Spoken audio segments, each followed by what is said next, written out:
የትራንስፖርት ዘርፉን አገልግሎት አሰጣጥ ለማዘመን ትኩረት ሰጥቶ እየሰራ መሆኑን የማዕከላዊ ኢትዮጵያ ክልል ትራንስፖርትና መንገድ ልማት ቢሮ አስታወቀ። ቢሮ ከብሪጅ ቴክኖሎጂ ሶሉሽን ድርጅት ጋር በዘመናዊ ቴክኖሎጂ የተደገፈ የተሽከርካሪ ስምሪት በኢቲኬቲንግ ሶፍትዌር አገልግሎት ለመስጠት የሚያስችል የውል ስምምነት ተፈራርሟል። ዝርዝሩን መላኩ ንማኒ ከወልቂጤ ቅርንጫፍ ጣቢያችን አዘጋጅቶታል። ሙባረክ ጌረሞ ደግሞ እንደሚከተለው ያቀርበዋል።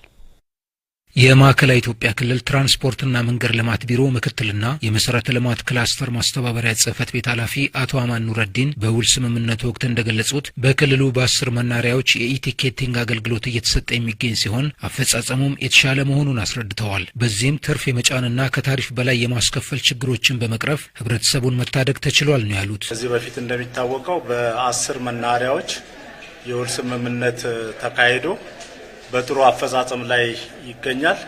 በተለይ 10 መናሪያዎች በአግባቡ ትኬት ቆርጠው በመውጣታቸው ትርፍ ከመጫን ከታሪፍ በላይ ከማስከፈል ህብረተሰቡን የመታደግ ስራ ሰርተናል። ይህ ጥሩ አፈጻጸም ፈርጀ 3 ላይ ባሉ ከተሞች የኢቲኬቲንግ አገልግሎት ተግባራዊ ለማድረግ ከብሪጅ ቴክኖሎጂ ሶሉሽን ድርጅት ጋር የውል ስምምነት መፈራረማቸውን አስታውቀዋል። ከተማ ልማትና ኮንስትራክሽን ቢሮ ፈርጅ 3 የተሰየሙ ከተሞችን ሙሉ ለሙሉ ወደ ኢቲኬቲንግ ለማስገባት ቢሮ በወሰደው ውሳኔ መሰረት ዛሬ ከብሪጅ ሶሉሽን ጋር የኢቲኬቲንግ አገልግሎት በእነዚህ ከተሞች በመናኸሪያዎቹ እንዲጀመር የማድረግ ስራ ነው የምንሰራው። የቢሮ ምክትልና የትራንስፖርት ዘርፍ ኃላፊ አቶ ሰንበቱ አባባ በበኩላቸው በክልሉ ባሉ መናኸሪያዎች የኢቲኬቲንግ አገልግሎት ሲሰጥ መቆየቱን አስታውሰው ይህንን መነሻ በማድረግም የህዝቡን ጥያቄ ምላሽ እንዲያገኝ የትራንስፖርት ዘርፉን ለማዘመን በትኩረት እየተሰራ መሆኑን ገልጸዋል። ህብረተሰቡ እያማረረም ያለው ከመሀል ላይ ካለው ከደላላ አንጻር ነው ማለት ነው። ስለዚህ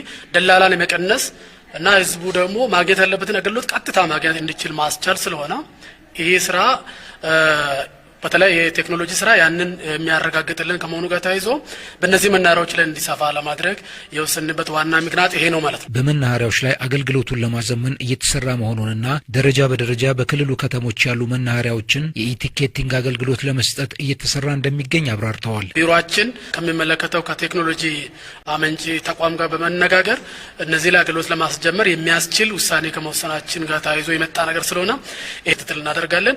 በተቀናጀ መልኩ ግን እዛ በመናኸሪያዎች ደረጃ ያለውን አገልግሎት ወደ ተሳለጠ ደረጃ እንዲሸጋገር የማድረግ ስራ ለመስራት የሚያስችል ቴክኖሎጂ ከመሆኑ ጋር ተያይዞ እኛ ይህንን ለማስፈጸምና ለመከታተል ዝግጁ ነን። የኢቲኬቲንግ አገልግሎት ህብረተሰቡን ያለምንም እንግልትና ተጨማሪ ወጪ ሳያወጣ አገልግሎት እንደሚያገኝ እንደሚያስችለው አስታውቀዋል። በሚቀጥሉት ቀናት የውል ስምምነት በተደረገባቸው መናኸሪያዎች አገልግሎት እንደሚጀምርና መናኸሪያዎችም ለአገልግሎቱ ዝግጁ እንዲሆኑ ይሰራል ነው ያሉት።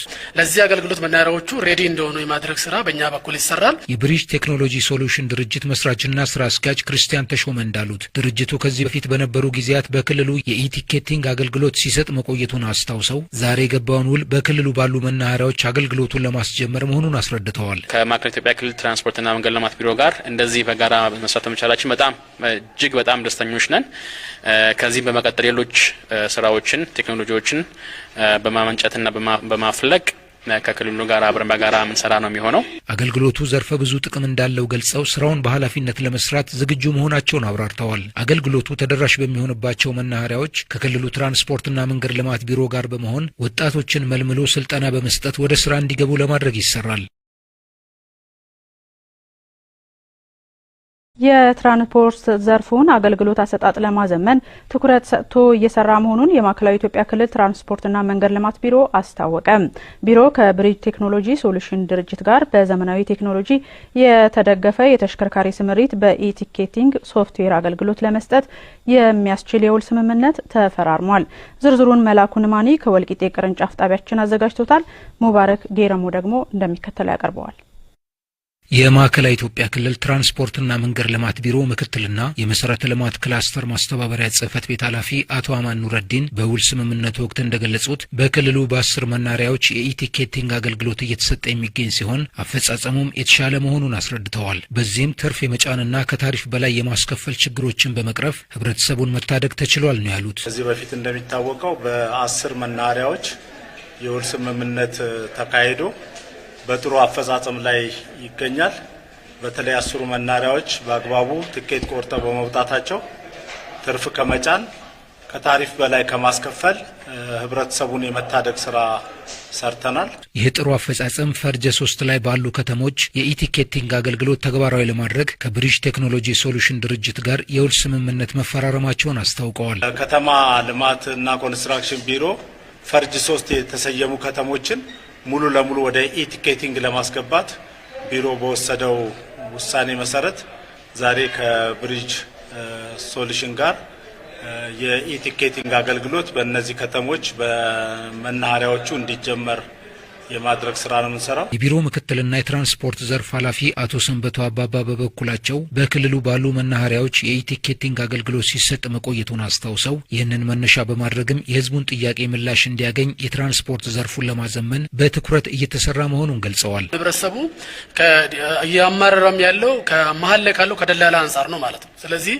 ደላላን የመቀነስ እና ህዝቡ ደግሞ ማግኘት ያለበትን አገልግሎት ቀጥታ ማግኘት እንዲችል ማስቻል ስለሆነ ይሄ ስራ በተለይ የቴክኖሎጂ ስራ ያንን የሚያረጋግጥልን ከመሆኑ ጋር ተያይዞ በእነዚህ መናኸሪያዎች ላይ እንዲሰፋ ለማድረግ የወሰንበት ዋና ምክንያት ይሄ ነው ማለት ነው። በመናኸሪያዎች ላይ አገልግሎቱን ለማዘመን እየተሰራ መሆኑንና ደረጃ በደረጃ በክልሉ ከተሞች ያሉ መናኸሪያዎችን የኢቲኬቲንግ አገልግሎት ለመስጠት እየተሰራ እንደሚገኝ አብራርተዋል። ቢሮአችን ከሚመለከተው ከቴክኖሎጂ አመንጪ ተቋም ጋር በመነጋገር እነዚህ ላይ አገልግሎት ለማስጀመር የሚያስችል ውሳኔ ከመወሰናችን ጋር ተያይዞ የመጣ ነገር ስለሆነ ክትትል እናደርጋለን።